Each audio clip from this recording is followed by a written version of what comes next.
What's up, everybody? Welcome to Transition Tuesdays for this Tuesday, September 22nd, 2020.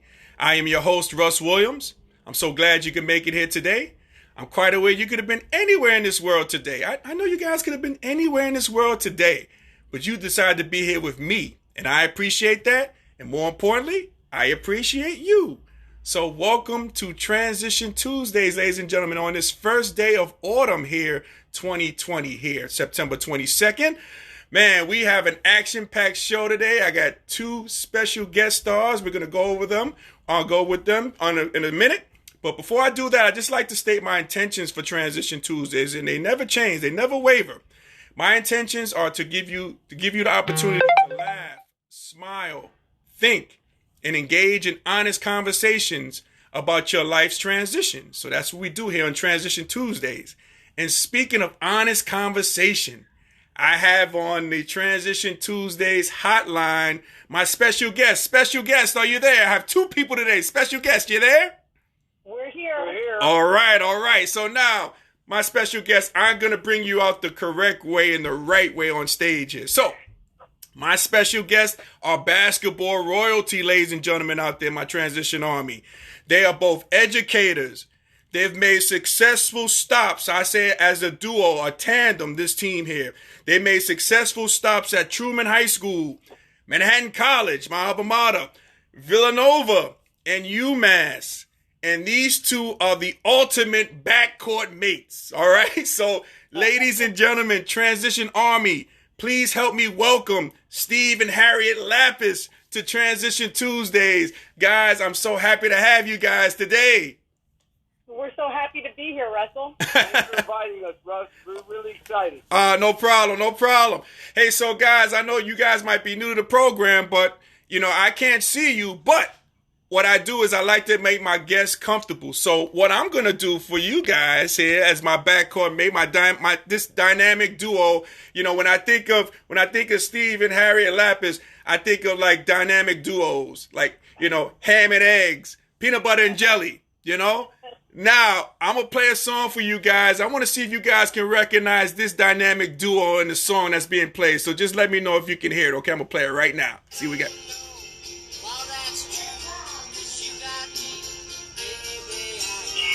Can you guys hear that? I can hear it. All right.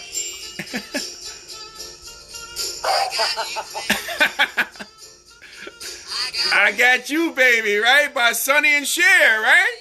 You're going back a ways to when I was a kid, believe it or not. Really? So do you remember the show called Sonny and Cher? You remember when I was on TV? Oh, absolutely. I remember. I was probably like, 13, 14, but I do remember. Oh, okay. How about you, Miss Lap? Do you remember Sonny and Cher? You remember the Sonny and Cher show? I did. I used to get to stay up late to watch it. So I picked the right song. Even though she didn't want to say that she was probably 8 years old because she's a little younger than me. Oh, just a tad. Okay. So she definitely had to get permission to stay up to watch it. Yes. Absolutely. Perfect. Yeah, I just wanted to play that for you guys. I wasn't sure what to play for you guys, so I was just thinking about some dynamic duo. So Sonny and Cher came to my mind. I got you, baby, because you guys have been in it for a long time, for the long haul. So I was thinking of you guys, so I had you guys in mind here. Now we got a special guest join. We got Chris Williams joining us today. What's going on? we probably got a lot of people come out from the woodworks for you guys from Manhattan College. So Chris is the first one. So we got Smooth joining us. Cool. Hey, so guys, I'd be remiss if I didn't ask you guys a couple of questions. How are you guys coping, nowadays with these three pandemics we have going on? We got like COVID-19, we got the, economics, and we also got the social unrest. But how are you guys coping as a family? How you guys doing? Well, Russ, it's been interesting because we had our first grandchild 3 weeks before the country shut down. Really? Congratulations on that. Thank you very much. She's a little granddaughter. Her name is Zoe, and she's beautiful, obviously. Obviously. But having a newborn around has made us even more cautious. Mm-hmm. So we've really, really been trying to lay low in terms of the pandemic. In terms of the economic crisis and the social unrest, it's just very disappointing that we're dealing with all these things in this country. country at this point in time. Yeah. And you know, Russ, when Kristen had our granddaughter, and Kristen was a year and a half old when you first met her. Wow, man. And now she's had her first baby. She's also won multiple Emmy Awards. She works at ESPN and does features. Really? So, okay. Yeah, so, and my son Peter is an assistant coach at Fairleigh Dickinson. Wow, man. Lot of things have happened to this, but, what this country is going through right now is unprecedented. Mm-hmm. You have the COVID, which is obviously something that hasn't been around since 1918. Yeah. You got the social unrest, which is as crazy as it's been. But you know what? When I was a kid in the 60s, Mm-hmm. there was a lot of social unrest then too, and it's like we haven't gotten past it. Like all that social unrest that happened in the 60s and early 70s, Mm-hmm. You would think that we would have learned from it and moved forward. Right. Yet, here we are 50 years later, Mm-hmm. and we still have the same issues and the same problems. Yeah. And it's a little disheartening to think that we went through it in the 60s, and now, boom, we're going through it again. Yeah. And we haven't done anything about it. We haven't made it better. Yeah. You would think that we would have made it better by now, but that's Right. not the case. Yeah, that's true, Coach. I agree with you. I think the only difference is the George Floyd deal. I think the only difference is, and I think maybe how this can be a breakthrough is because everybody was home during COVID-19. Everybody saw it at once. So this might make for a different change than it was in the 60s. I'm hoping, that's my prayer for this to really be a breakthrough, type of deal. I think that's a great point, Russ. The fact that it was seen on tape. Mm-hmm. But imagine the things that happened over the years before cell phones. Yes. When you couldn't tape things. Yep. It's not like all of a sudden these things are happening. No. All of a sudden these things are being seen by the whole world because everybody's got a tape recorder on them. So Right. when you think back, what must have happened in the 60s, the 50s, the 70s, the 40s, Mm-hmm. it's really, I hope that because this was all seen by the whole world, like most of these things are now, that maybe we'll get some change. We'll see. Yeah, we'll see. We'll definitely see. I remember when I was in school, with 91, they had the Rodney King. We actually saw that beating, on video. That was the first And time that was on tape. Yeah. It was on tape. Yep. Yeah. And I was on tape, and those officers were found not guilty. But that's another deal. But yeah, we're gonna have to see. We're definitely gonna have to see. Hey, so guys, I always want to ask you guys, how did you two meet each other? Well, it's a little bit of it's not a corny story. Maybe it's an old-fashioned story. Okay. But we met through our church. Okay.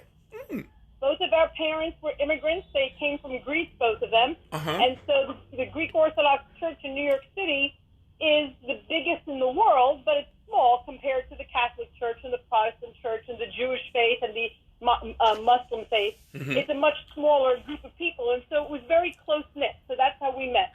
Okay. Wow. So were you guys really young at the time when you guys met, or? Well, I was. Okay. They say I robbed the cradle, which is not true. Oh, he's making it worse than it is. He's 6 years older than me. It's not that bad. Oh, that's nothing. So, but I did. I'm not gonna lie. I did lay my eyes on her for the first time when I was 23 and she was 17. But we're not going out. Okay. We're not going out at that time. I just want to say. Okay. But we met on a ski trip, and I've never skied in my life. My wife Harriet was a very good skier. Really? We met on a ski trip. I was going up there to hang out with my friends and just drink, and that's kind of how we met. So, and this is where we are. Hey, so Coach. 40 years later. 40 years later, Russell. 40 years later. Wow, that is, God bless you, God. That is phenomenal. That is phenomenal, man. So Miss Lapp, was Coach, did he approach you with a smooth line or two? What did he do? He was very smooth, Russ.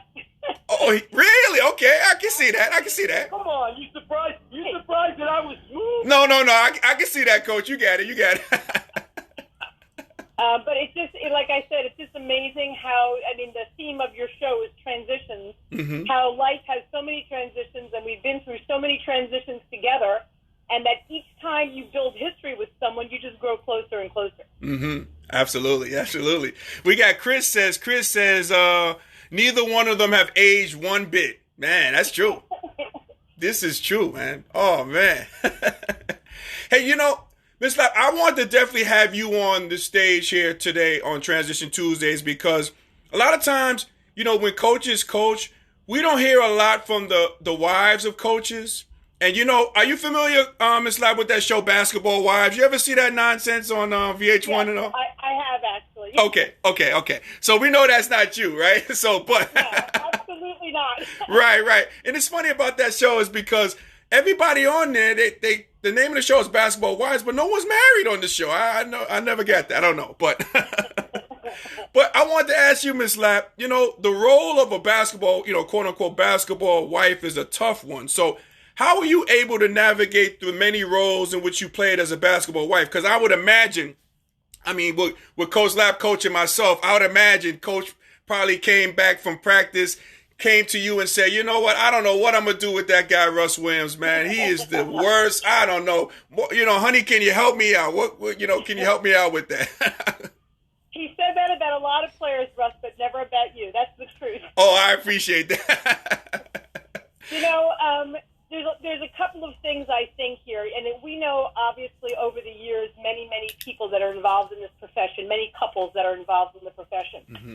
And the way I see it, either the wife has to be totally immersed in it, or the wife has to have her total own thing that she does independently. Mm-hmm. I was the first case. I was immersed in it. I was also an educator, so I loved being around young people. Right. And I felt comfortable, you know, around young people because I was a teacher. I still am a teacher. I teach at Malvern Prep, still teaching 18-year-old young men. Wow. So still around that age group. Uh-huh. But, you know, you are so invested in being a mentor and just in the lives of these young people and watching them grow from when they get there as freshmen to when they graduate. And it's very satisfying. Mm-hmm. Now, that's the good side of it. Right. That's the relationship side of it. Uh-huh. The hard side of it is that, you know, the wins and losses, the losses in particular are very difficult. Yeah. Because, obviously, college basketball has become such a big business. It wasn't so much this way at Manhattan, maybe much more at Villanova. Right. There's so much at stake with every win and loss. Mm-hmm. That the pressure is really unbelievable. Yeah. And so, you know, the whole family feels that my kids were as involved as I was. You know, sitting and talking about recruits, having recruits over for dinner, talking about game plans. Peter, from when he was 2-3 years old, was watching game film with his father after wins, after losses, getting ready for games. Right. So it becomes like a whole family endeavor. Mm-hmm. And there was a lot of good to it. My kids traveled. They met people they never would have met. They got to, you know, see the world, so to speak, and just see different people. But, you know, it's hard. Yeah. It's hard as well. Yeah. No, that's true. That's true. We got Chris says, Mama Lappas saved me on many occasions. He says, I know that for a fact. So. Well, you know what? Mm-hmm. The one thing I can tell you that with you guys in particular, and I say this to this day, I never, and I'm not just saying it because I'm on with you, but you know, as a group of guys, I couldn't have had a better group of kids. Certainly, you know, I'm trying to get you to shoot better, guard better, do all these things better.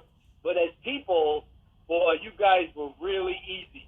Yeah. And you know, it was a pleasure. And yeah, Mrs. Lappas definitely talked me off the bridge a few times with a couple of you when it came to playing. Right.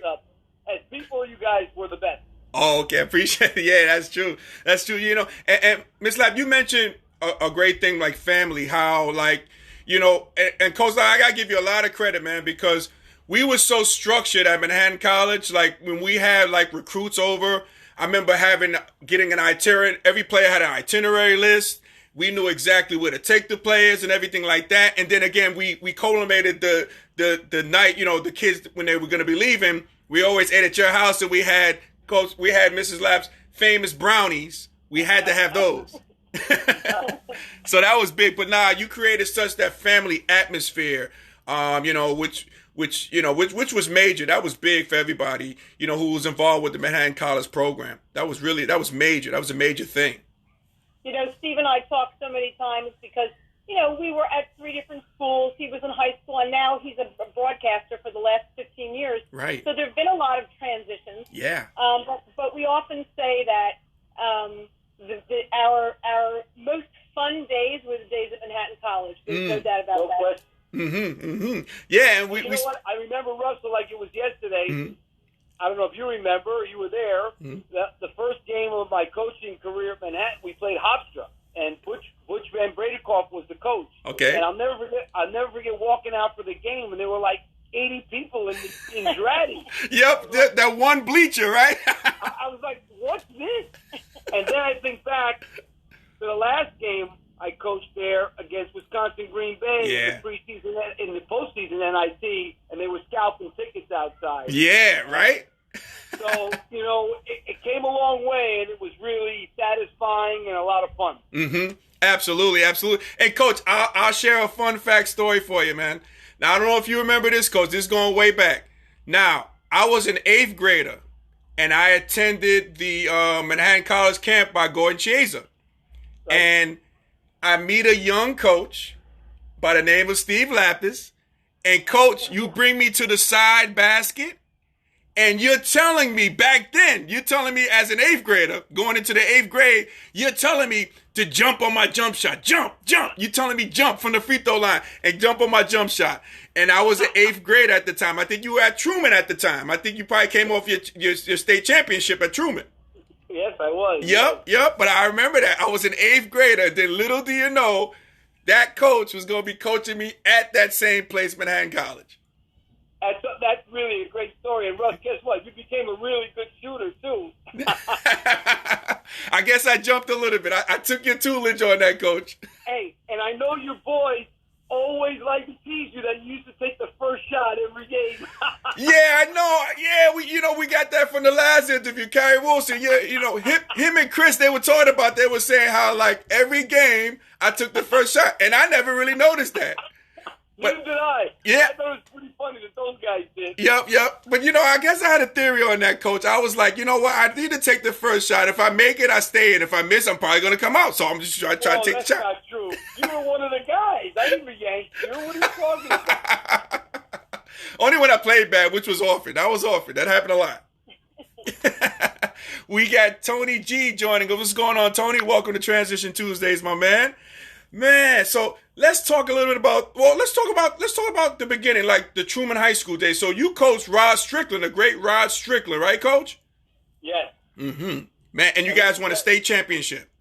Yeah, we won a state championship at Truman his junior year in 1984, and the city championship that year. We won the city and the state. Wow. And I will tell you this, Russ, he was one tremendous player. Yeah. I mean, I don't think he gets enough credit. He's like top 10 all time in the NBA in assists and steals. And let me tell you something. That kid was an unbelievable player. So, yes, we won. Hey, like anything else, the only time you're going to win is if you have good players. Right. That's true. Rod Strickland, man, was a great player. He was a great player at DePaul and then the NBA, a phenomenal player, phenomenal star. Yeah. So how are you guys, because again, I'm counting you guys as a tandem. So we talk about transitions. How are you guys able to make that transition from Truman High School to the next stop at Manhattan College? Well, there was a stop in between there. So we went from Truman High School to Steve being an assistant coach at Villanova. Oh, that's right. Yeah. Oh my, I'll be remiss. That's right.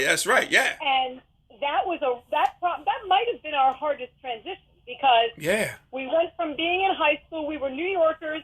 I grew up in Queens. I grew up in Jackson Heights. Did you really? Wow, I'm from Jackson Heights. Wow, okay. Listen, Russell, she grew up 2 blocks from McClancy. No. Yes. Wow, small world. And Steve grew up in Washington Heights, and we had never our world was very small then, Russell. You know what I'm saying? Uh-huh. We didn't travel much. We were both teachers in the New York City Board of Education, and we really didn't know anything else. Our families were both there, our siblings, our friends. And Steve got the opportunity to be an assistant coach. He was what they used to call the part-time assistant coach. Mm-hmm. I don't even think they have that position anymore. Right. And we were moving out of New York to the Villanova area, the main line of Philadelphia, as they call it. Mm-hmm. And we were like babies. We had never left home. Right. And so that was a hard transition. And then going to a team and to a coach that was known as being one of the best in the country. Mm-hmm. He was very demanding. He was very, very hard on his assistants. And I'm not in a bad way, mm-hmm. in a good way. He probably taught Steve most of what he ended up doing in his career. But it was tough, to go from being the big man at Manhattan, at Truman High School mm-hmm. and winning championships, and then going there and being the lowest man on the totem pole. We were literally broke. When I say broke, I'm not kidding. Okay? Mm-hmm. Mm-hmm. I ended up getting a job in a Catholic school down there, and I want to tell you, and this is no lie, I think Steve's salary at that time as the part-time assistant was like $6,000 or $7,000 a year. Wow. We couldn't even rent an apartment. Someone had to co-sign the apartment for us. Man. And so we got there. We had no money. We were living in a one-bedroom apartment. We didn't know anybody. That was a tough transition, but mm-hmm. turned out to be, fortuitously, the best decision that we ever made. Mm-hmm. But let me just add this. What made it easier was Rolly Massimino made it like family. Yeah. So we didn't feel like we were out there by ourselves. We felt like we were part of something special. Mm-hmm. And that's one of the things that he taught me that I tried to bring with me at Manhattan and at Villanova and UMass was to make it like a family so that, it's a lot easier for everybody if you feel like you're a part of something as opposed to just being out there by yourself. Right. And what a lot of people forget is, so we moved. It was the summer of 1984, and we moved to Villanova, and we're sort of like deers in the headlight for a while because mm-hmm. we don't really, have our bearings. And within a few short months, Villanova wins the national championship. Yeah, and the image that sticks with me, Coach, is after the winner, Coach was the first guy to hug Rolly Massimino. He jumped on that. He saw this opportunity. He just jumped at that one. Well, it's funny. Obviously, Russ, you were at Manhattan when I got the job, mm-hmm. but all the other guys, Kerry Wilson and Smooth mm-hmm. and Keith Bullock and Kerry Edwards and Eric Gottlieb, that first recruiting class, we would bring we made a recruiting tape, and obviously a big part of that tape was me hugging Rolly Massimino at the end of that game. That's right. That was good for recruiting too. Absolutely. So that you guys would think, hey, I'm going to play for somebody, even though this guy has never really done this before, except in high school. Right. And so that was a big part of the recruiting tape. That was a selling point there. Hey, we tried to make it a selling point for sure. There you go. Chris says, and we got my man Brian Walker joining us here. Wow, Brian Walker, one of Hillcrest High School's finest to ever play there, is joining us today. Now, Chris says, as much as I used to dislike it on certain days, the daily check-ins at the office was huge for family atmosphere. That's true. And you know what? That was, I think the fact that we used to tell you guys you had to show up at the office at least once a day. Yep. I think what that did, Russ, is it also created conversation that was not a stressful conversation. Like in practice, let's face it. Yeah. Practice can be stressful. Mm-hmm. Here you are, you come in the office, 11 o'clock in the morning, there's no stress. We can talk about your family. We can talk about what's going on in school. We can talk about a lot of things. So that was a big part. I kept that my whole career, that mm-hmm. the players had to come into the office at least once a day. I know it was a pain, mm-hmm. but now that you guys are adults, I think you can appreciate it. Yeah. Now that you guys have families and you know what it is, I think you can appreciate, why we did that. Yep. Definitely. And, I want to share a story with you, Coach, and I want to share with the listeners, too, about family and about sacrifice and about being called in the office. Now, I remember one time, Coach, you called me into the office, right? And it was a time and situation which, I'm coming off my junior year. I scored a lot of points, you know what I mean? So I'm going into my senior year. We played a couple of games.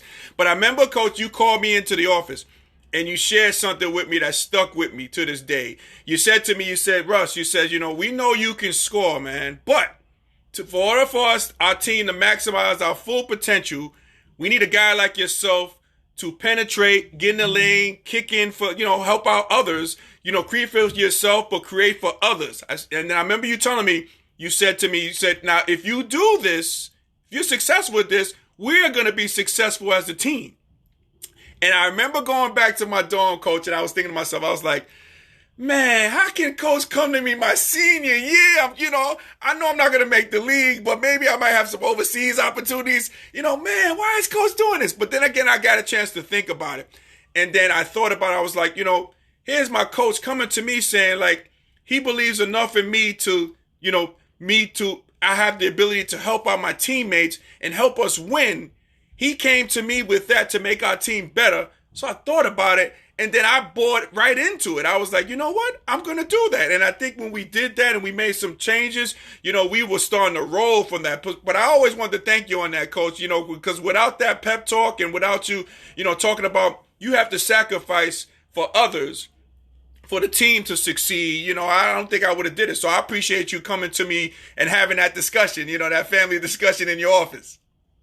Well, I appreciate that, Russell, but I can tell you this, knowing the kind of person you are and the kind of kid you were, there was no doubt in my mind that you would do whatever it took for the team to benefit because you're a good guy and you care about other people and you care about the group's success. And everybody doesn't feel that way. And I will tell you this, and Mrs. Lappas can attest to this, I was not a great coach for guys that I inherited.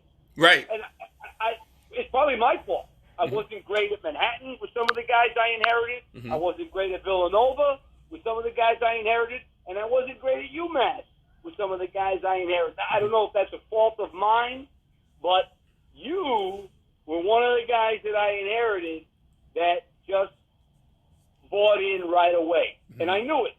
And I knew it. And that I appreciate that. I appreciate that, Coach. And Coach, now we got John Lee joining us. What's going on, John? Welcome to Transition Tuesdays. And we also have a good friend of ours. We got Ryan Ford joining us here. Oh, boy. On Transition Tuesdays. And Coach, that brings me to a story about like how you were saying how you inherited players. Now, I remember I think it was my senior year. But I remember we won a big game at Dratty. Everybody's in the locker room celebrating. We're having a good time, high fives and everything. And then the coaches come in. So I remember, Coach Lapp, you came in, Coach, and you said, yeah, great game, guys, great game. And then I remember you paused and you stopped. You said, Coach, hey, guys, I recruited everybody in this room. Everybody in this room. And then you looked at me, you said, except you, Russ, but I would have recruited you. And then the funny story about the part of that, if Tom Corrigan is watching, because I think Tom's going to join us too, Tom Corrigan comes up to me later and says, well, Russ, I guess you're the black sheep of the family, huh?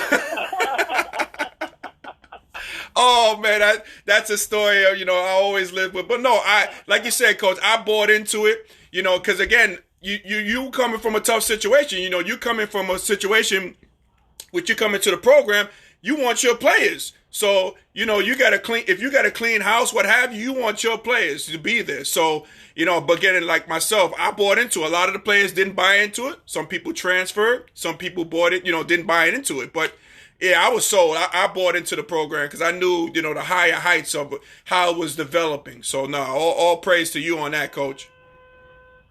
Well, I appreciate that. But you know what? Like, I know I still communicate with Mike Dunn. And Johnny DeGennaro, those guys were great kids. Yes. They tried their best. And Mike's a very successful coach now. Yeah, I see. Yep. So, I mean, it was a lot of great relationships, no doubt about it. But, I came in, I was 34 years old.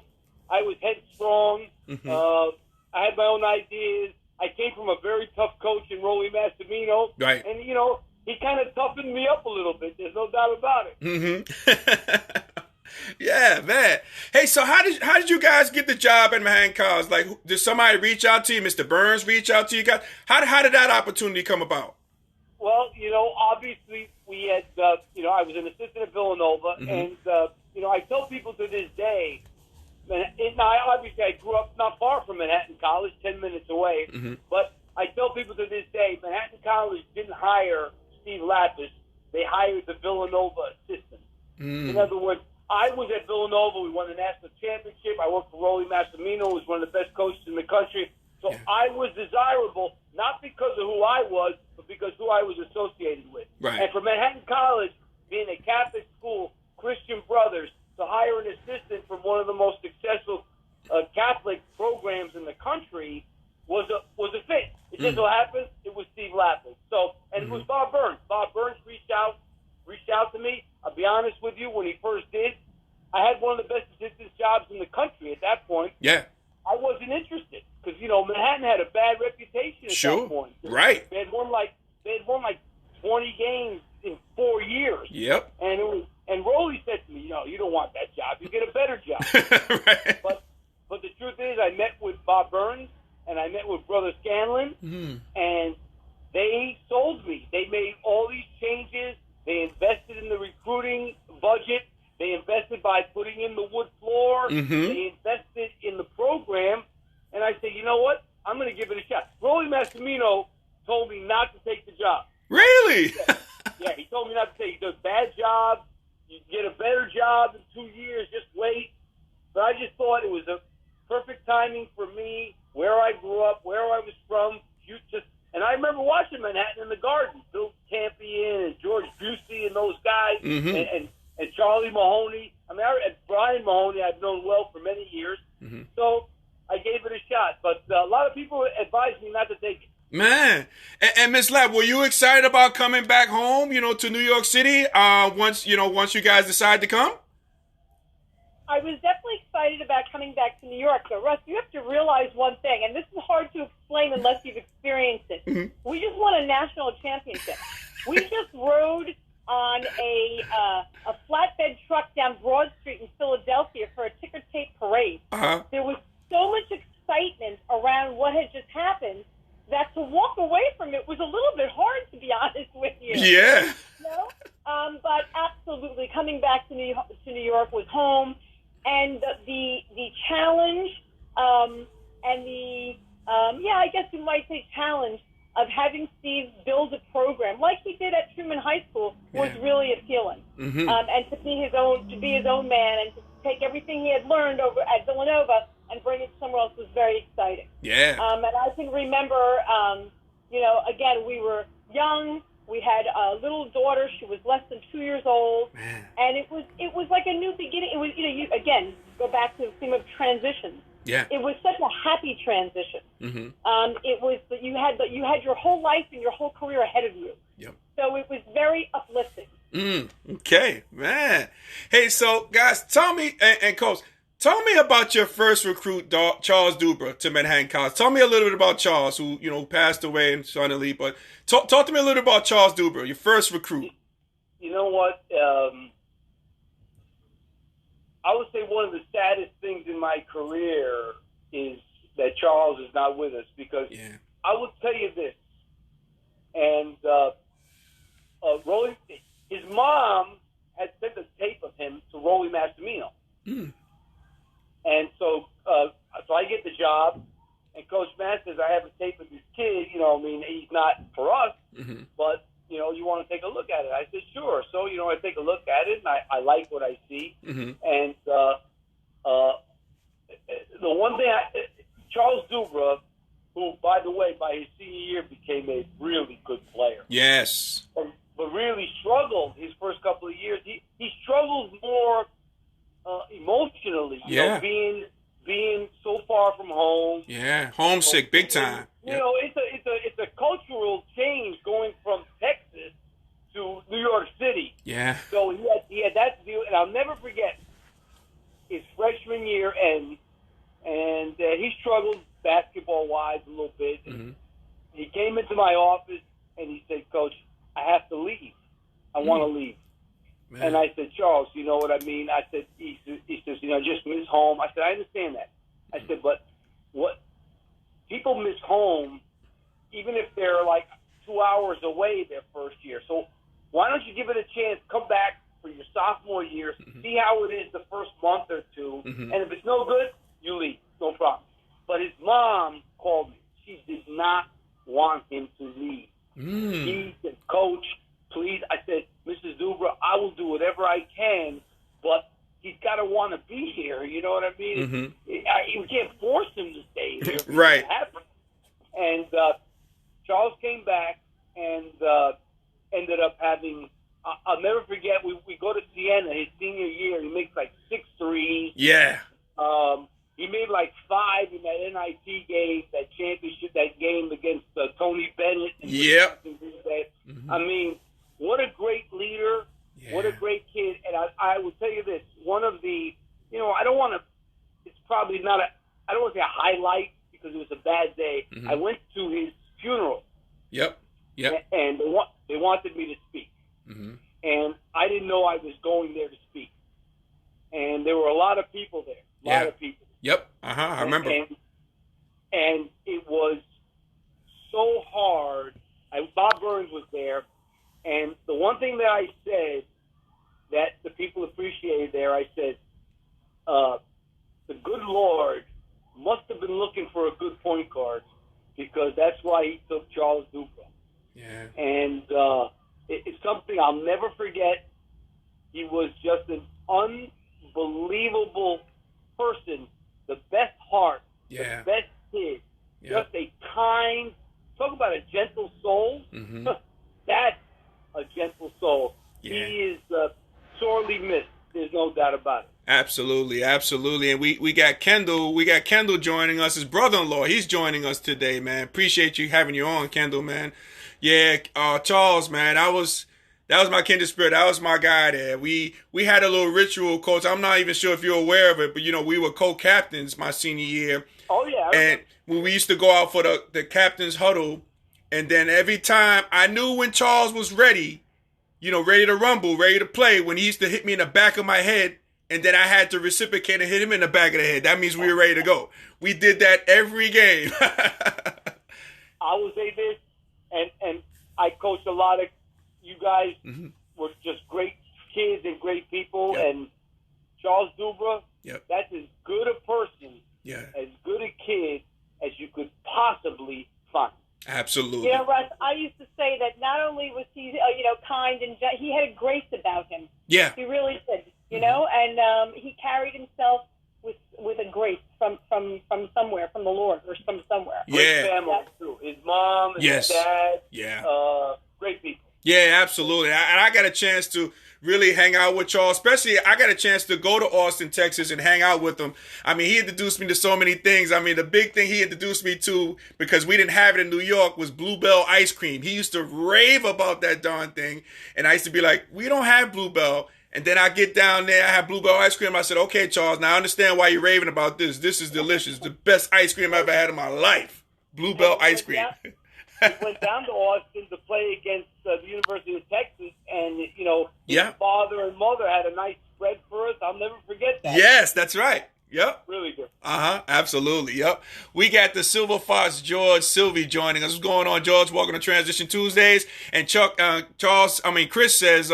Chris says he learned so much from Chuck, #winner. And he definitely was that. He definitely was a winner. And, we talked about sacrifice earlier, Coach, how, and I got to give Chris a lot of credit, because when we inserted, when Chris was a starter my senior year, and we inserted Charles in there, and I believe the story goes, Chris came to you, Coach, and said that, hey, Charles is, he's playing better than me. I think you should put him in the starting lineup.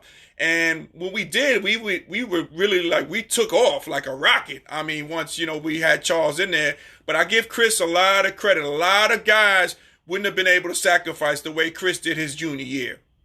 Well, Chris Williams, another guy that, you don't really run into people like you guys in the coaching profession very often that are that mature and that understanding. I'm sure Chris Williams had a lot of nights when he went back to his dorm and he was not happy with Coach Lappas. Right. And I understand that. You know what I mean? That's what coaching and playing is. But, there was an understanding there. And again, I look at you guys all as adults, and I say, I'm not surprised that, this is how you were as kids. Yeah. Because look at the adults you guys have become. So, again, Chris was a mature kid, and sure, he was disappointed, and he wanted to start. Of course he wanted to start. Everybody wants to start. But he also had the maturity to see something that he thought and make it a little easier on me. Because it's tough when you recruit a guy and he's not in there like you told him you would be, like you thought he would be at that point. Right. And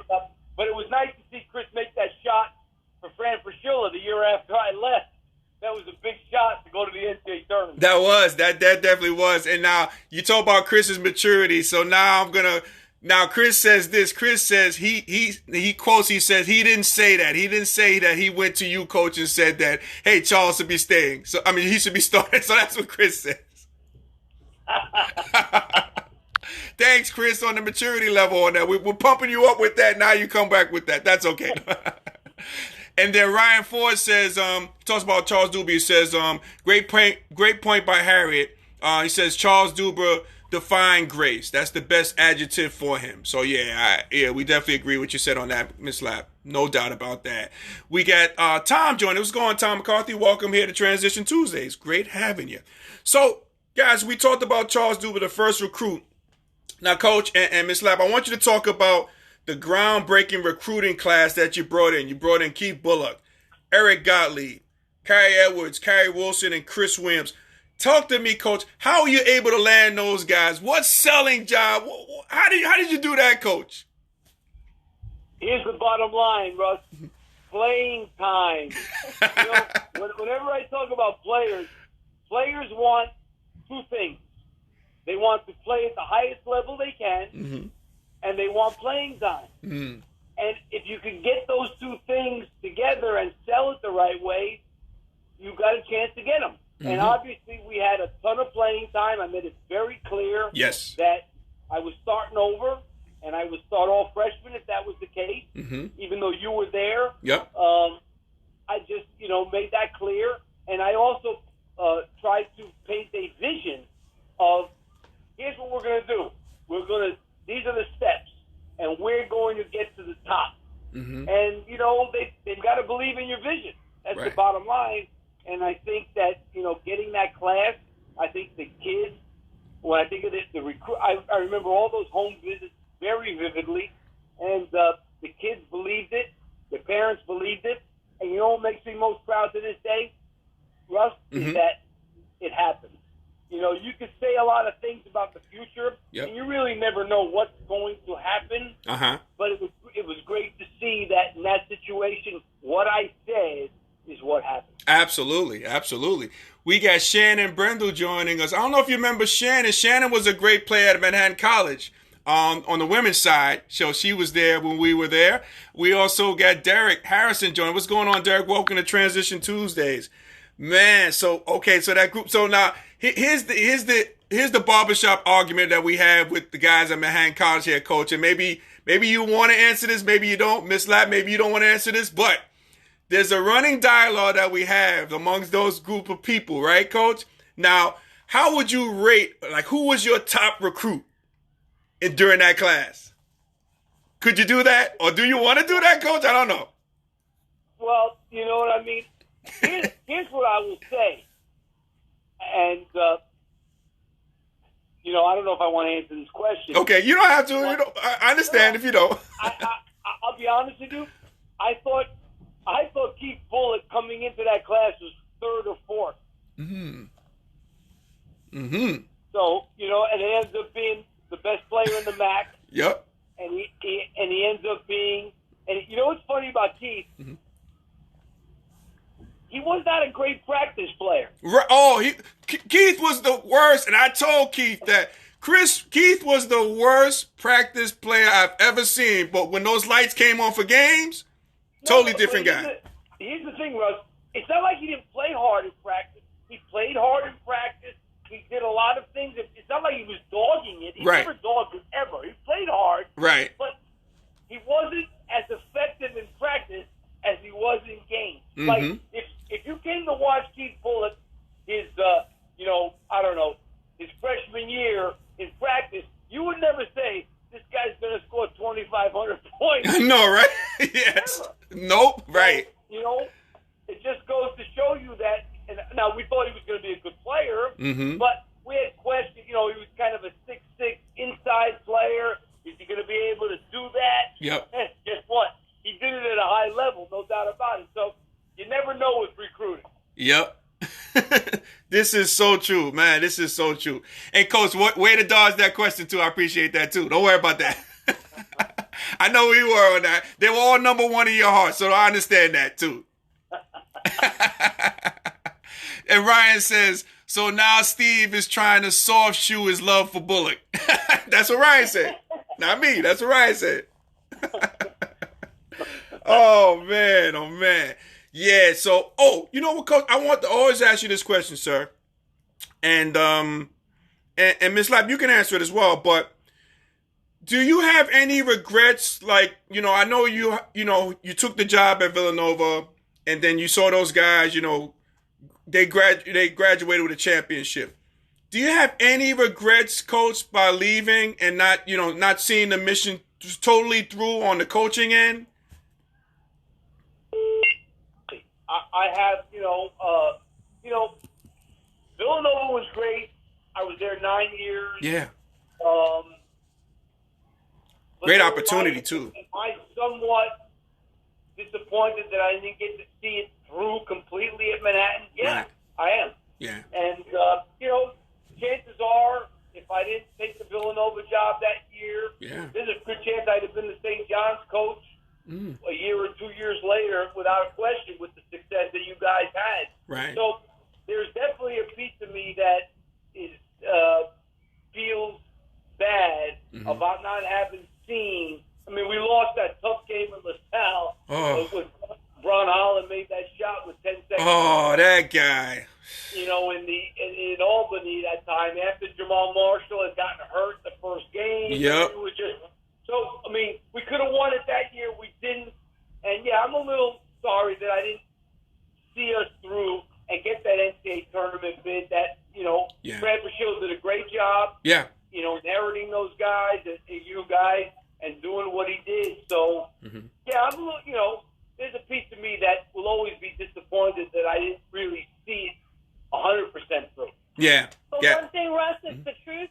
We were watching you guys that next year and going crazy. The two of us screaming. Oh, no doubt. And we were so happy for you. Yeah, that's true. I mean, I remember going. I graduated, but I remember myself and Charles Duber. We were at that championship game, and we got a chance to be on the court. After they won it too. That was a major thrill for us to do that. And Coach, you mentioned that game, the '92 game where we lost to LaSalle, and as far as last year. Now you got to keep in mind, guys. I only saw that game one other time, and that was when we were about to prepare for Wisconsin Green Bay, so we had to review the tape. But again, I vowed to myself, I said, you know what, it's too painful. I can't watch that game. Fast forward to last year, I'm at Chris's place in Florida, and Chris has the video, and I actually watch it. And there's two things that strike my mind in that game. First thing was, there was a pivotal play about Dave Burnsley winning the backcourt. He didn't go. He didn't go in the backcourt. It was horrendous call. Crazy, terrible call. Oh my God, that changed the complexity of the game. And then another play, it happened earlier in the second half. It was a play in which I scored the basket, and they took away the basket, and they called offensive foul. So that one of those 2 points could have made a difference, in the outcome of the game, So, but again, it still hurts. I couldn't. All these years, I vowed to myself, I can't see that game. It hurts too much. Russell, we were up 5 with a minute to go in that game. Yeah. And I always tell people this. I say, listen, there's always 2 or 3 games that a coach is going to take to his grave with him. Yep. And that's one of my 3. I've got 3 that I'm taking to my grave with me, and that's one of them. Yeah. And I will never forget that night, and I'll never forget, I was a little immature. I was young. I was, 37 years old. And I called the supervising officials that night at 2:00 in the morning and went crazy. I went completely nuts at 2:00 in the morning on the supervisor of officials of the MAC conference. I was so mad about that backcourt. Yeah. And, you know, I probably shouldn't have, but, yeah, I'll never – that game's going to the grave with me. I will tell you that. Yeah, man. Coach, I wish you would have got me up that morning, and I wish I could have gotten in line with that too, because that was a horrendous call. All these years I saw it, you know, we slowed it down. We're like, wait a second. It wasn't even close. Yeah. Brad Tracy was the supervisor of officials, and I'll never forget. I called him, and my wife, Harriet, was telling me, don't call him, don't call him. And I called him. You know, in those days, there were no cell phones. I called him from a payphone. Right. I called him from a payphone and just went off at 2:00 in the morning. Not one of my finer moments. Man.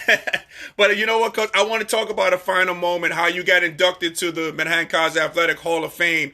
How was that for you guys as a dynamic duo? How was that for you guys to be inducted to the Manhattan College Hall of Fame?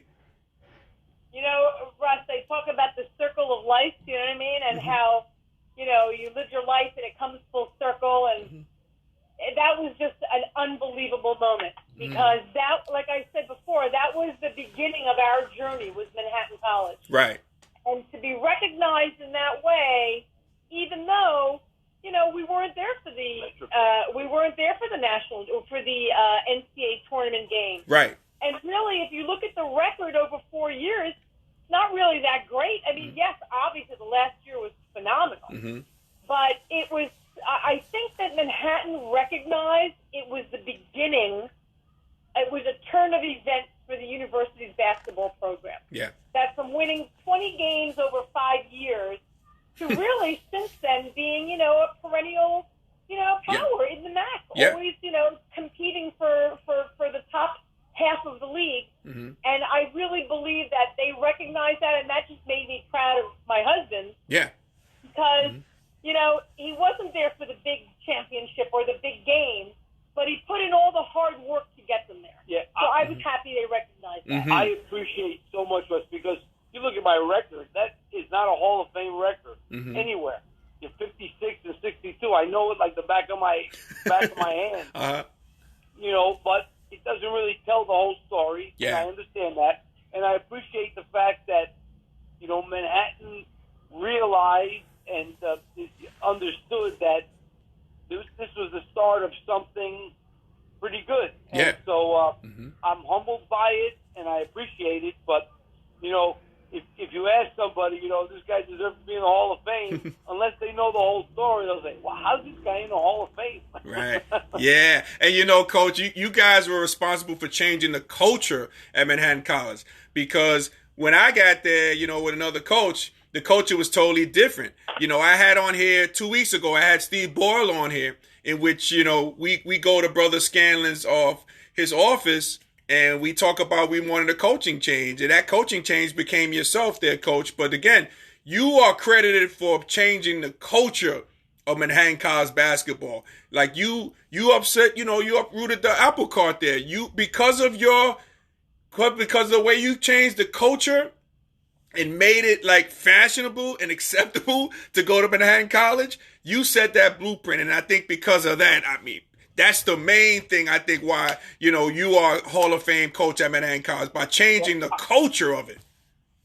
I appreciate that, Russ, but you have to give tremendous credit to Bob Burns and Brother Scanlon. Yeah. That they were committed to wanting to have a great basketball program. So those guys were also trailblazers in this, in that they had the vision and they gave me the support. Yeah. And without them, I'm telling you, it wasn't happening. Yeah. Give Bob Burns and Brother Thomas Scanlon a lot of credit for what happened at Manhattan College. No, that's too, Russ, and you know, a lot of people don't talk about the people that succeed them, but you have to give Frank Fraschilla credit too. Yeah. Because a lot of times coaches come in and they don't make that connection the first year, and like Steve said, it's hard to inherit a team and know what to do.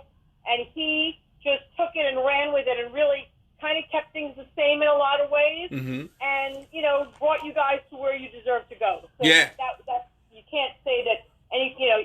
give credit to France. Yep.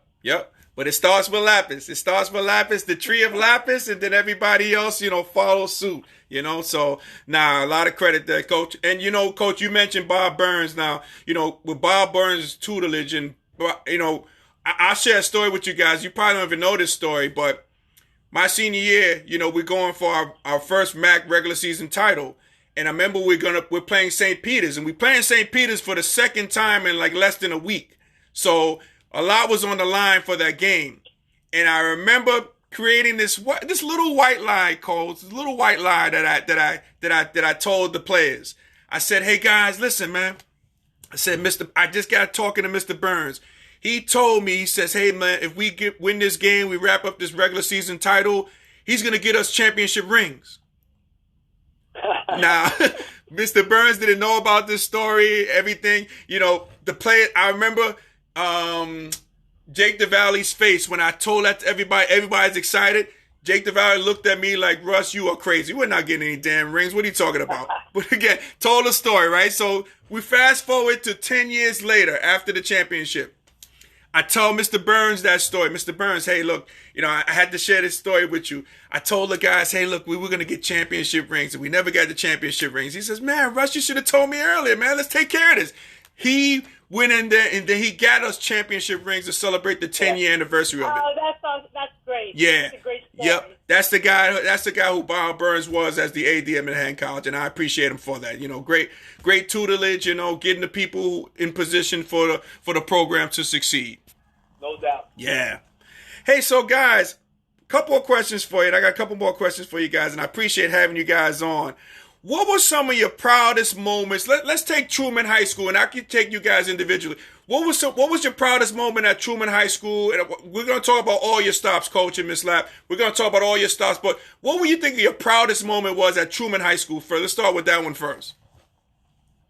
Well, obviously, what we won the state championship in overtime when Rod Strickland made a shot at the buzzer. Wow. And if you know Rod Strickland and you know how he played, yep, you knew he made some phenomenal, crazy, over the back, off the glass shot, because he was unbelievable in the NBA doing that. Yes. And that's kind of what he did for the state championship that game. So winning that game at the buzzer in Glen Falls was obviously the highlight. Man. Okay. I'll tell you, Russ, what my highlight was, which was a little bit different. It's more of a behind-the-scenes highlight. Uh-huh. I remembered being on the bus coming back from Glen Falls after winning a state championship, and I can remember a kid named Tyrone Joy and Roger Strickland holding the trophy. Uh-huh. And we got back to Co-op City in the Bronx, and it was one of the saddest things I had ever seen. There was no one there. Oh. Not one stand, not one. That's it. No one was there. Right. These kids got off the bus after winning a state championship and got on the subway and went home. Man. And a couple of weeks later, we had a big party for them. Uh-huh. And to me, that's my proudest moment. Just wow. Giving them the recognition they deserve that they didn't get from a New York City public high school. Mm-hmm. Think about this, Russ. Man. If you win the state championship in Indiana or Illinois or anywhere else, it's like the whole town is giving you a parade. Waiting for you.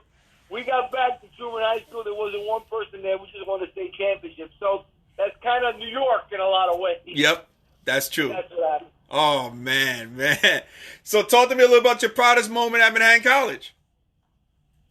My proudest moment at Manhattan College was, there was a couple. When we were playing LaSalle at home that last year. Oh, yeah. And we're down one. Oh. And I don't know who was shooting the free throw, and Kerry Wilson was the second guy on the foul line, and he dunked the missed free throw on LaSalle. Unbelievable. We went on, and I don't know if you remember, I'm sure you do, LaSalle was dominant in those days. Oh, Lionel Simmons, Doug Overton, Randy Woods. They didn't lose a MAC game for like 3 years. And we beat them at home that game. So that's one. That was that's very up on my list. Hey, and Coach, before you give the second one now, I'm going to flash back to that game because, as you know, we watched a lot of videotape. And I remember when we were watching the videotape, and I remember, and I'm glad he's on here, I remember how you highlighted Smooth on there. Smooth is at the top of the key. He is just jumping up and down, not getting involved in the mix. He's just jumping up and down. So I remember you, Coach, you stopped the tape and you said, Chris, what the hell are you doing out there just jumping up and down? What are you doing? He was so excited. and I will also say the Wisconsin Green Bay game, the atmosphere in the gym, and then Gary Wilson, like he always used to do it. He would just do what he wanted on defense. Yep. And just run out of nowhere and trap Tony Bennett, who had made 9 threes, and then Gary Edwards dunked it at the buzzer. Yes. And then Smooth layup with the right hand against Rutgers at Rutgers when he made it with the right hand, which he had never used his whole career. Yes. And you know what? Another funny part about Chris too. Now they had the post game interview, and I think it was on NBC. And I remember Chris clearly saying, I guess he was getting ready for his moment, like as a commentator.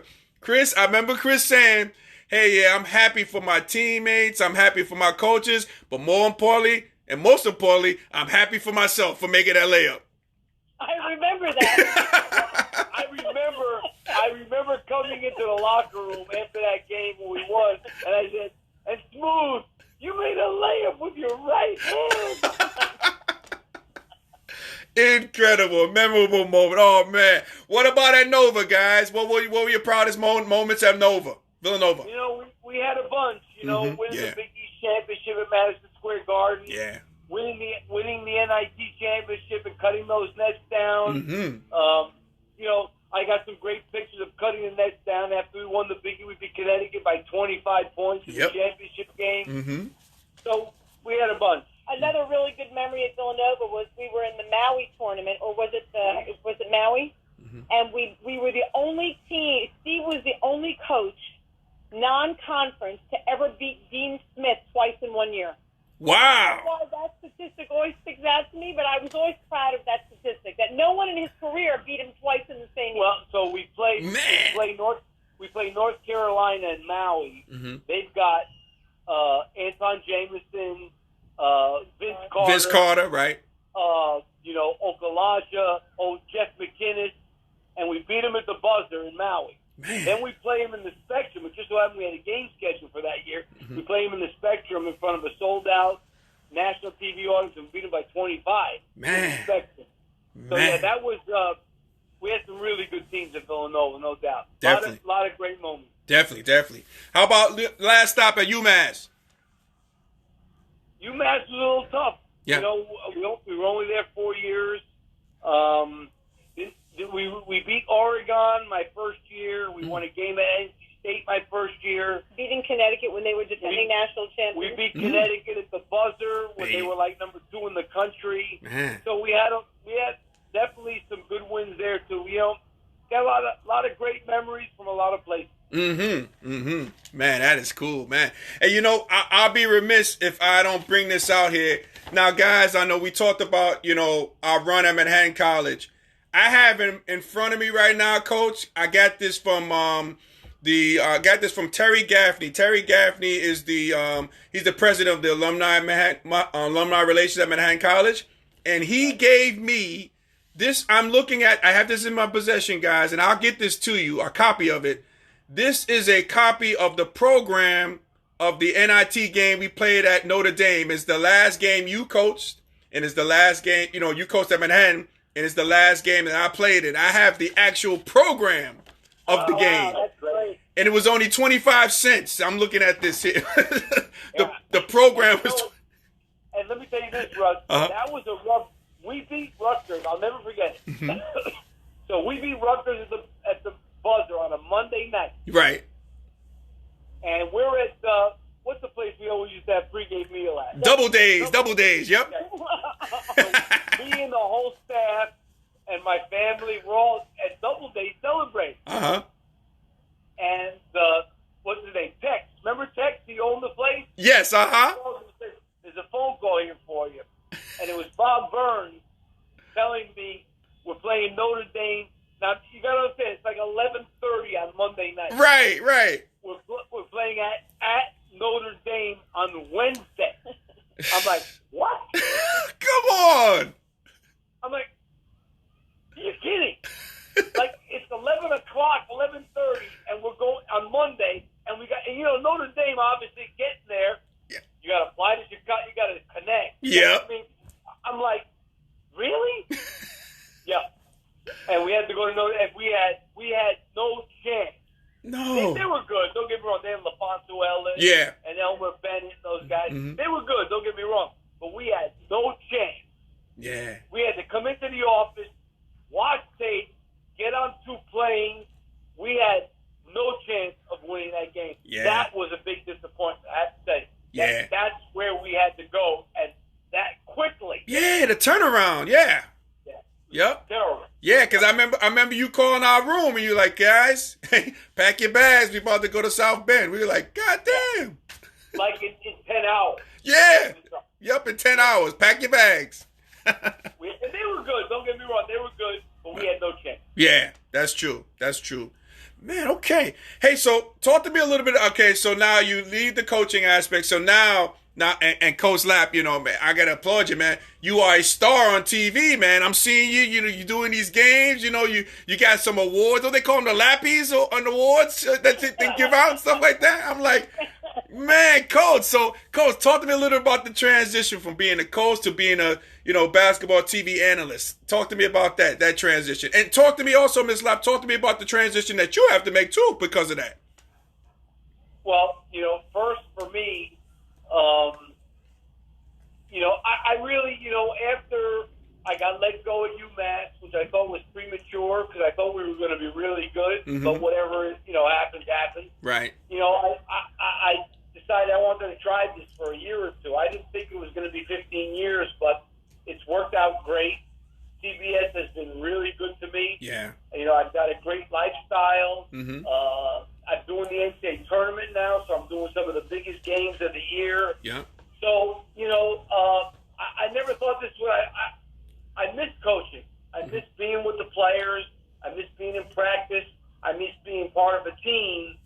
But this has worked out really well for me, and I can't complain. So I'm very lucky to have this kind of a situation with CBS and do what I'm doing. And you don't have to bring the losses home to Ms. Lapp either, right? That's exactly right. That's true. Russ, you hate to ever say, that you're on the downside of things, but, he left coaching probably a few years too young. There's no doubt about that. But, like I always tell him, his knowledge of the game is recognized, obviously, by CBS. Yep. And that's satisfying in its own way. Yep. For me personally, it was hard because, like you said, you play the role of a coach's wife. You do recruiting dinners. You have the team over. You go to all the games. You go to the alumni things. And then all that just stopped after 25, 30 years of doing that. Yeah. It just stopped. Right. And that's hard, but I will tell you that it was an opportunity for me to go back to who I was. And so I went back to teaching. I've been teaching now. This is my 11th year at Malvern Prep, and I'm loving it. Wow, that's great. Sometimes, what do they say? A door closes and a window opens, or you know what I mean? There's always opportunity that sometimes you don't see it right away, but you have to keep your heart open and your mind open because there's always another opportunity. There's a piece of me that feels like I should have gone back, and I was just really kind of, what's the word? Disenchanted with the coaching profession and what was going on, and dealing with athletic directors that I didn't think knew what they were doing. And so I did this, but I think I'm going to look back and say, hey, it's been great. I've had a great life. I've done everything. I've done everything in basketball my whole life. But there's a piece of me that says, man, maybe I should have stayed in it. But I love what I'm doing now. And Coach, before we continue on, I just want to go over some people who had some comments for you guys. So I had Kendall. Kendall says, tell Coach we say hello, and my son says thanks for taking the time to say hello at the Little Rock game, in which, yeah, we remember that. That was big. That was major. We got Aaron joining us. What's going on, Aaron? Welcome to Transition Tuesdays. And Chris says that Coach brings amazing energy to his broadcast. I agree on that, Smooth, man. And I think, now again, I'm not going to be knocking other people, but I know Dickie V is getting a little too old in the tooth. I think there's another guy that can replace Dickie V. I'm just saying. I think Coach Lappas is that guy. I appreciate it. No problem. Hey, guys, I got one last question for you guys, and I appreciate you guys for coming on, too, because, I was really looking forward to having this interview with you guys. Now, what advice, Coach, and Ms. Lapp, too, I'm going to ask you guys individually, but what advice would you give an up-and-coming coach and an up-and-coming, like a basketball TV analyst? What advice would you give that person, Coach? And also for you, Coach, Ms. Lapp, what advice would you give somebody who is, coming into this business, coming into the coaching business or the TV professions and is married or is involved with somebody? Like, what advice would you give these people? Okay. I'm going to go first. Okay. His answer is going to be much better than mine, so I'll give my answer first. My answer is, and this is just in life in general, Russ, but I will apply it to this. Mm-hmm. Enjoy every day. Don't sweat the small stuff. Mm-hmm. There were so many things that we stressed about over those years, silly things. Yeah. And I look back now and I think how lucky we were to have spent a good part of our lives surrounded by young people. You never grow old when you're around young people. Yeah. You just have the enthusiasm of youth and the thrill of sports. And anyone who's going into it now, just enjoy it. Mm-hmm. That would be my advice. Okay. Nice. And I would say, Russ, from a coaching standpoint, the most important thing you could do is communicate with your players. Mm-hmm. I remember so many of the one-on-one conversations that I've had with you guys and my other players over the years. Mm-hmm. And we had a dinner. We had Jason Lawson and Alvin Williams over my house when they were freshmen and they were struggling.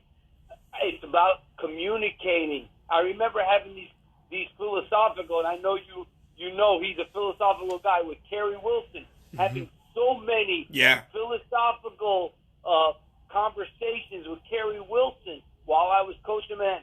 Communicate with the players.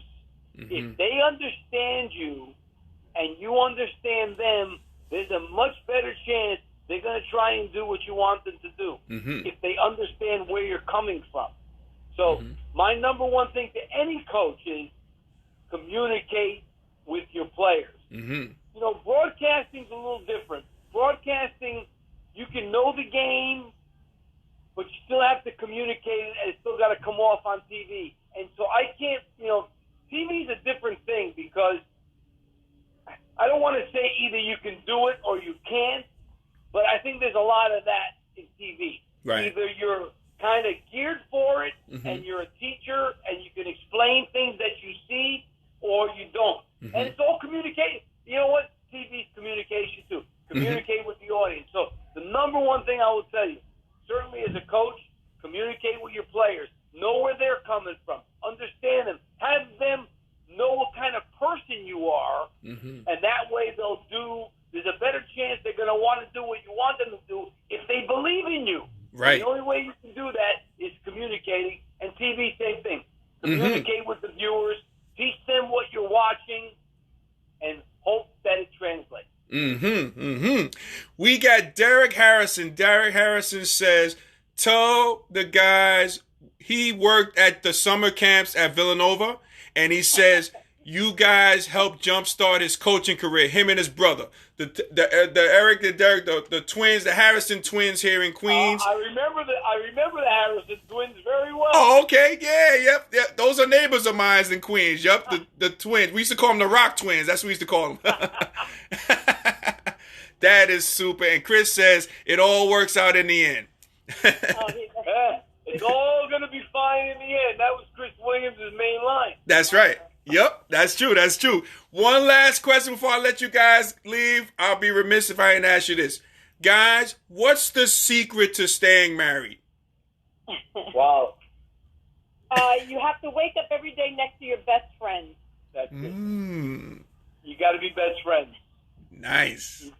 You got to really lean on each other and communication. You got to say what's on your mind, but you got to be best friends because all the other stuff don't really matter in the end. Right. It comes down to who's your best friend and who do you think's looking out for you the most, and are you looking out for them the most, like best friends do? And like backcourt mates do, which you two are. There you go. Man, hey guys, I thank you for coming on Transition Tuesdays. This has been an absolute pleasure. Coach, man, I owe you a lot, man, and I appreciate you, for everything you've done for me at Manhattan College and everything and beyond. And I just take the life lessons that you taught me. Like one life lesson I always take with me is, hey, look, Coach used to always say this. Hey, look, if you got to be somewhere, let's say at 1 o'clock, and you there at 1 o'clock, you late. You got to be somewhere 5 to 10 minutes ahead of time. I take that with me with everywhere I go. I pass this on to my kids and everything like that. So I appreciate that, Coach. Well, thank you so much, Russell. It's a pleasure being on with you. I love you guys. You have such a special place in the Lappas family hearts. Thank you.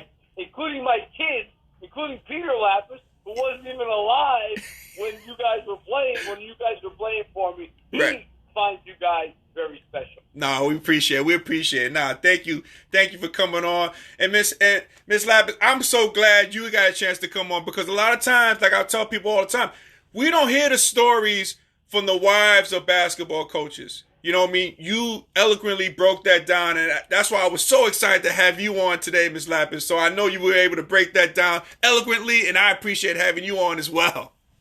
Thank you, Russ. And I have to tell you, and this is from the heart, seeing you guys as successful men and husbands and fathers, it makes us more proud than anything.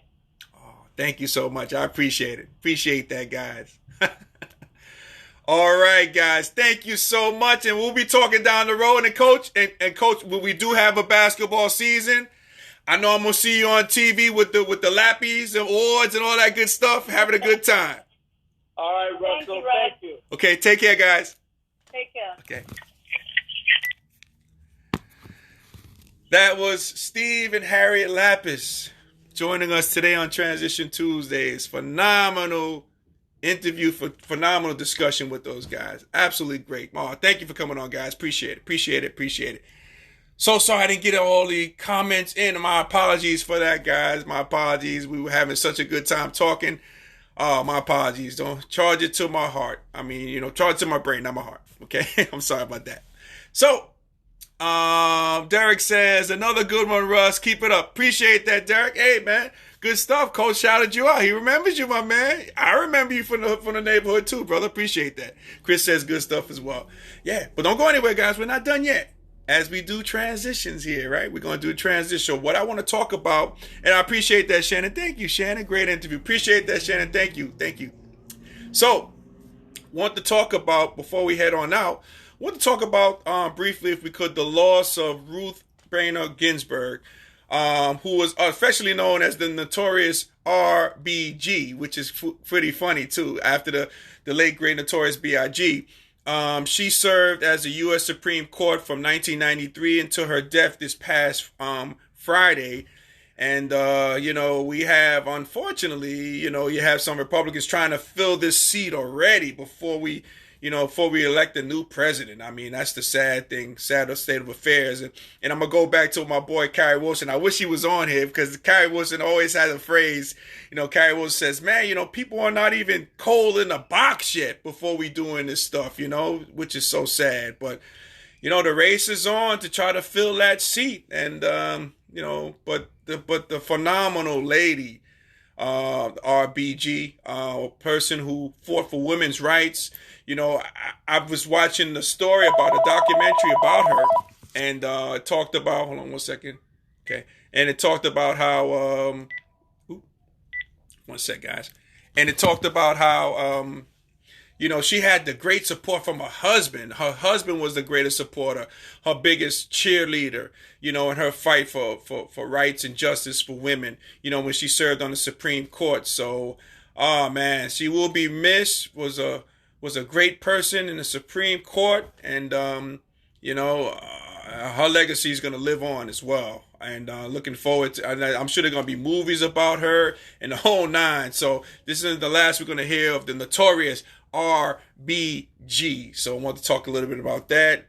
And also I want to give people a heads up. I was watching TV recently, and they're talking about having, in terms of that Breonna Taylor case in Louisville, Kentucky, they're stating that they're having a state of emergency. I think the mayor has declared a state of emergency on bracing the people there about the Breonna Taylor case.